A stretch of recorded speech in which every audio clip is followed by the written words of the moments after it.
हाँ भाई, तो कैसी चल रही है जेई की तैयारी, कैसा चल रहा है वो आईआईटी बॉम्बे का सपना? 95% कंपटीशन तो खत्म हो चुका है, तुम भी 95% में तो नहीं आते हो? हाँ भाई, मैं तुमसे ही पूछ रहा हूँ कि तुम भी उन 95% में से तो नहीं आते हो, क्योंकि 95% कंपटीशन तो खत्म हो चुका है, 90% 2 महीने पहले खत्म हो गया था, और अभी 20 दिन के अंदर 99% कंपटीशन खत्म हो जाएगा, आखिर के प्रतिशत बच्चे ही रह जाएंगे। वही 99% पे बैठे होंगे, वही आईआईटी के अंदर बैठे होंगे। भाई यहाँ मुद्दा ये नहीं है कि आज मैं कैसे पढ़ूं, क्या करूं, क्या करा करूं, इसके ऊपर वीडियो ही नहीं है। इसके ऊपर मेरे चैनल पे जाओगे, हजारों वीडियो पड़ी हुई है, हजारों बार मैं समझा चुका हूं। डे वाइज प्लान, मैं पिछले वीडियो में मैंने डे वाइज प्लान दिया था, पर उसके कमेंट सेक्शन किस चीज से भरा हुआ था कि भैया हमसे तो पढ़ाई नहीं हो रही, हम तो ये फोन चलाते रहते हैं पूरा दिन, या इस समय तो कुछ हो ही नहीं सकता। 2-3 बहुत इंपॉर्टेंट मुद्दों के ऊपर मैं बात करना चाहता हूं। आज मैं कुछ लिखकर नहीं लाया हूं भाई, मैं तुम्हें लिटरली दिखा रहा हूं। आज मैं कोई स्लाइड नहीं है, कुछ नहीं है, पर आज मैं वो बातें करने वाला हूं जो शायद मैंने आज से पहले इंटरनेट पे कभी नहीं करी थी। ठीक है, पहली चीज क्या है, बहुत इंपॉर्टेंट, बच्चे जेई के एग्जाम को नीट के एग्जाम की तरह समझते हैं कि भाई वहां पे जैसे जीएमसी या गवर्नमेंट मेडिकल कॉलेज मिला तो मिला, नहीं मिला तो कुछ नहीं। जब तुम 5 महीने बाद काउंसलिंग में बैठे होगे ना, तब तुम्हें समझ आएगा कि साला थोड़ा सा पढ़ लेते ना जेई मेंस के पेपर के लिए तो कॉलेजेस मिल सकते थे। भाई साहब, जोसा के अंदर IITs, NITs, triple ITs, GFTIs, even GFTIs, और उसके बाद भी प्राइवेट कॉलेजेस के अंदर भी बहुत सारे कॉलेजेस होते हैं, स्टेट गवर्नमेंट कॉलेज के अंदर भी बहुत सारे कॉलेजेस होते हैं। और ये पूरी काउंसलिंग में जब तुम बैठोगे तुम्हें रियलाइज होगा 70,000 रैंक, 80,000 रैंक, जनरल कैंडिडेट की बात कर रहा हूं मैं, यहां पर भी ऐसे ऐसे कॉलेजेस मिलते हैं जिनका एवरेज पैकेज 10 से 12 लाख का है, फीस जो है उससे भी कम है। वहां पर ये चीज जब रियलाइज होती है तब बहुत देर हो चुकी होती है।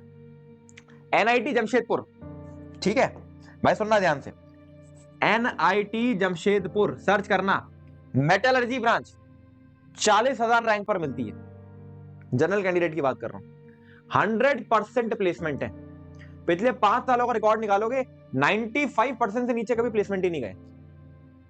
यहां तुम गए तो तुम्हारी नौकरी पक्की है, 40,000 रैंक में मिलती है। पर जब ये बात बच्चे को पता लगती है तब तक हो जाती है बहुत देर। क्या ये बहुत मुश्किल है लाना? क्या यार, जिस चीज के लिए तुम पिछले 2 साल से तैयारी कर रहे हो, क्या तुम उसमें टॉप के 40,000 बच्चों में नहीं आ सकते? एक कॉलेज है चंडीगढ़ में, पीईसी चंडीगढ़, ठीक है, ऐसा कॉलेज है, हर ब्रांच का मीडियन और एवरेज पैकेज 10 लाख से ऊपर है, इवन सिविल ब्रांच का 10 लाख से ऊपर है, 70 से 80,000 रैंक तक भी चला जाता है भाई जनरल कैंडिडेट के लिए कॉलेज। चंडीगढ़ में कॉलेज है, प्राइम लोकेशन में, बेहतरीन कॉलेज है। पर जब काउंसलिंग के अंदर तुम्हें ये कॉलेज दिखेगा ना, तब तक तुम्हारी रैंक होगी 1.5 लाख 2 लाख, और तुम्हें समझ आएगा कि भाई साहब 1 लाख रैंक से लेके 80,000 रैंक या 70,000 रैंक लाने में कोई बहुत ज्यादा फासला नहीं था, 4-8 नंबर का फर्क था, ज्यादा फर्क भी नहीं था। पर क्यों नहीं आई?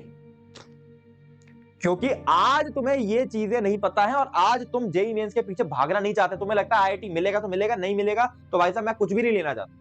और ये इतनी गलत सोच है ना, जितना भाई मैं चिल्ला चिल्ला के गला फाड़ फाड़ के बोलता हूं, आज भी हो सकता है, आज भी हो सकता है, आज भी हो सकता है, क्या हो सकता है, आज भी एनआईटीज मिल सकते हैं, आज भी बेहतरीन कॉलेजेस, जीएफटीआई बेहतरीन कॉलेजेस मिल सकते हैं। भाई आईआईटी बनने वाला था ये कॉलेज, सर्च करना इसके बारे में,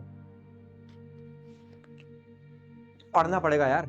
आप कैसे पढ़े, मैं 10 बार समझा चुका हूं, एक ही चीज मैं 10 बार बता चुका हूं भाई। इस समय 3 ही चीज है उस पे फोकस करना है, ठीक है। मैं जल्दी से डिस्कस करूंगा क्योंकि ये वीडियो स्ट्रेटजी पे है नहीं, स्ट्रेटजी तुमको पता है वैसे भी। पहली चीज क्या है भाई साहब, केमिस्ट्री को स्ट्रॉन्ग कर लो, केमिस्ट्री आसान आएगी, केमिस्ट्री बहुत हाईली स्कोरिंग होती है, इस समय केमिस्ट्री को स्ट्रॉन्ग करो भाई साहब। मेरी ये 3-4 किताबें आती हैं, ठीक है, तुमने देखी होंगी, सब कोवेलेंट सीरीज पूरी दुनिया यूज कर रही है यार, एक एक बच्चा, हजारों बच्चे समय यूज कर रहे हैं, ठीक है, यूज करो भाई। 900 रुपए की किताब है, कोई महंगी नहीं है, अमेजोन से मंगाओ, कोवेलेंट सीरीज सर्च करोगे मिल जाएगी। ये इनऑर्गेनिक की बुक है भाई, 20-25 दिन में अगर डेली का 30-30 मिनट भी पड़ेगा ना तो भी पूरी हो जाएगी ये किताब।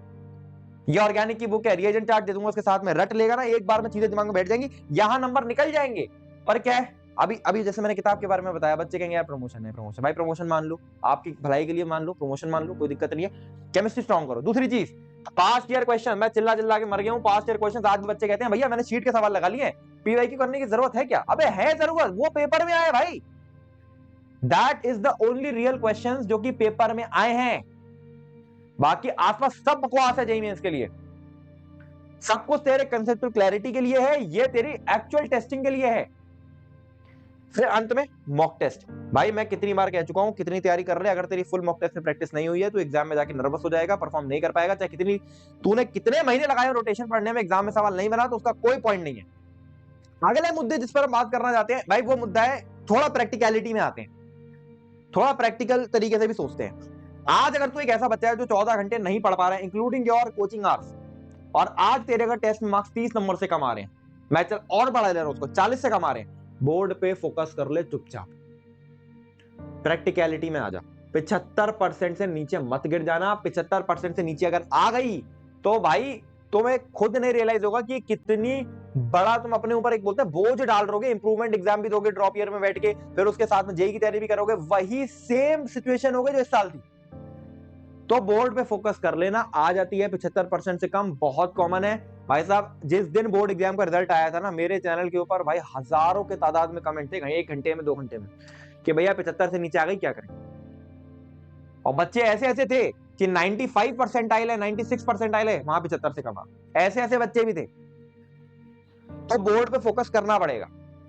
इसके साथ में बोर्ड पे भी फोकस करना है, जेई पे भी फोकस करना है। इतना पढ़ेंगे कैसे यार, इतना कैसे हो पाएगा यार। सोचते हो ना कि इतना इतना पढ़ाई कैसे हो पाएगा, मतलब दिन में 14-14 घंटे पढ़ना। हमारी भी तो कोई जिंदगी है भाई, नहीं है जिंदगी, कुछ नहीं है इस समय। पढ़ने के अलावा तेरे पास अगर दूसरा कोई काम है तो तुझसे बड़ा बेवकूफ कोई नहीं है। और मैं इसको बहुत सिंपल रीजनिंग से समझाऊंगा। मैं जब कॉलेज में फर्स्ट ईयर में पहुंचा था ना, मैंने इतना भर के वेब सीरीज देखी हैं, इतना भर के मौज मस्ती करी है ना, जितनी शायद मैं अपने जेई के प्रोफेशन के 3 साल में भी नहीं कर पाता। और फाइनल ईयर तक आते आते तो भाई हमने इतना क्रिकेट खेला है कॉलेज लाइफ में, इतने मजे करे हैं ना जो शायद हम कभी नहीं कर पाते। मैं नहीं बोल रहा कि मैंने पढ़ाई नहीं करी, पढ़ाई भी करी, मैंने काम भी करा, मैंने भाई स्टार्टअप्स भी बनाया, मैंने हर चीज करी। पर ये तुझे समझना पड़ेगा कि कॉलेज के अंदर जाके वो जो 4 साल है ना, वो 4 साल तू सब कुछ कर सकता है। समय की अहमियत को समझ। ये जो टाइम है ना, इस टाइम पे तेरे को पढ़ाई के अलावा कुछ और सोचना नहीं है। भाई तेरे से चीजें नहीं बन रही ना, तू मिस्टेक्स पे जा, तू घुस उस प्रिपरेशन के अंदर। भाई देख कहां गलती हो रही है, किसको इंप्रूव किया जा सकता है। 14 घंटे नहीं पढ़ा जा रहा, अपने नॉन स्टडी आवर्स को देख कि भाई साहब जो मैं जिन जिन घंटों में नहीं पढ़ रहा हूं उसमें मैं क्या कर रहा हूं, और उसमें कोई ऐसा काम है जो मैं काट सकता हूं तो काट दे भाई। मत चला फोन इस समय, मत कर भाई बंदी से बातें, मत कर इस समय दोस्तों के चक्कर में मत पढ़। मैं खाली 25-30 दिन की बात कर रहा हूं, जितने दिन में जेई मेंस आने वाला है बस। भाई जेई मेंस में एक बार 98 परसेंटाइल आ गई, तेरा एक एनआईटी जो भारत का ऐसा कॉलेज जो भारत के संविधान में लिखा हुआ है, वो कॉलेज तेरा भाई कम से कम कंफर्म हो गया। एक कॉलेज तो कंफर्म हो गया। समय की अहमियत समझो मेरी जान। इस समय वो टाइम आ चुका है जब आपको नहीं पता कोटा में क्या चल रहा है, आपको नहीं पता कि वो बच्चा, वो जो एक दिल्ली में एक स्टूडेंट बैठा हुआ है जो कि सबसे बेहतरीन कोचिंग भी लेकर बैठा है, सबसे बेहतरीन मटेरियल भी लेकर बैठा है, सबसे बेहतरीन डाउट सॉल्वर्स भी लेकर बैठा है, वो इस समय कमरे में बंद होके कर क्या रहा है आपको नहीं पता भाई। 15 घंटे 16 घंटे इस समय वो रगड़ा मारा जा रहा है ना, जो अगर मैं आपको बता दूंगा कहोगे तो प्रैक्टिकल ही नहीं है। चलता है भाई, नहीं पता बच्चों को, आम बच्चों को नहीं पता। कौन बच्चे होते हैं जो 100 परसेंटाइल लाते हैं, कौन बच्चे होते हैं जो जिनके बारे में ये तुम वीडियोस देखते हो कि भाई 3 महीने में 99 ले आया था आखिरी में।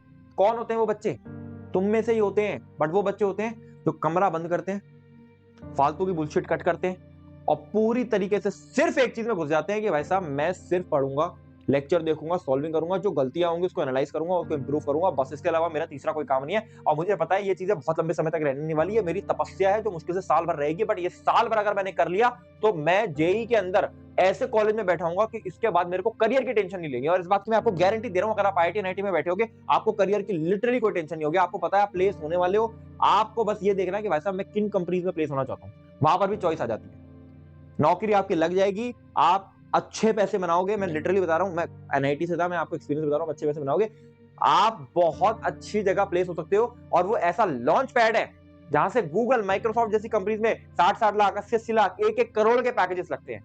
जिंदगी बना लोगे भाई। इमेजिन करो 23 साल का व्यक्ति 1 करोड़ के पैकेज पर बैठा हुआ है, सिर्फ यहां पर 20-30 दिन अच्छे से मेहनत करके। जेई के अंदर, मेंस के अंदर तो अच्छे से मेहनत करनी है। फिर बच्चे कहते नहीं भैया हम तो सेकंड अटेम्प्ट के लिए पढ़ाई कर लेंगे, हम तो करना तो चाहते हैं बट सेकंड अटेम्प्ट के लिए कर लेंगे। एक बात समझ, एक बच्चा है जो पहले अटेम्प्ट के लिए मेहनत कर रहा है और पहले अटेम्प्ट में उसके 130 नंबर आते हैं, ठीक, मैं कह रहा हूं ज्यादा नहीं, 130 आ जाते हैं। और एक व्यक्ति है जो कह रहा था भैया मैं पहले अटेम्प्ट पे फोकस ही नहीं कर रहा और उसके भाई 60 नंबर आए थे। कौन सा व्यक्ति इनमें से तुझे लगता है अप्रैल अटेम्प्ट के अंदर परफॉर्म करने की ज्यादा पॉसिबिलिटी रखता है। जब ये कंपटीशन है तो it is all about possibilities ना, ऑब्वियसली ये क्यों, इसको तो भाई अपनी गलतियां ही तो इंप्रूव करनी है, 40-50 नंबर बढ़ाने बढ़ जाएंगे, प्रैक्टिकल है भाई, 40-50 नंबर बढ़ जाते, कोई इतनी बड़ी बात नहीं है, पर ये कैसे पहुंचेगा 180 तक, समझ बात को।